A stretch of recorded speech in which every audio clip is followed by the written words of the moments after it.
I think my final thought is actually for the Mass Saves program in the utilities. We're talking a lot about, individual facilities, which is right and appropriate. But another thing that's interesting to consider is what's the aggregate impact of all of these facilities on the state's load shape, local circuits, et cetera.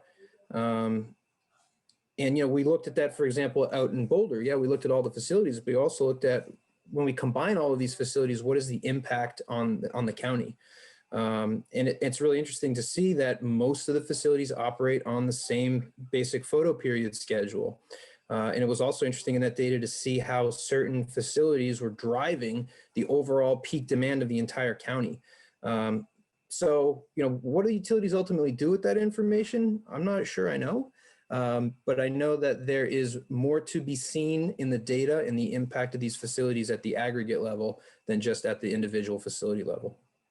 Yeah, thanks for bringing that up. In the utility primer that we're releasing this month, we have some questions for folks to consider about the infrastructure landscape as they're working with their program customers, and like, where are these facilities located? Are they clustered together? Are they near high or low demand substations? Are they located near new planned infrastructure projects?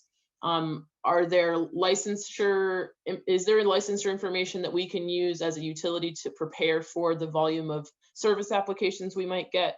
So there's a lot of infrastructure sides of things on the demand side that we don't want to neglect as part of this workshop. So if you have any final questions about that side, let me know. But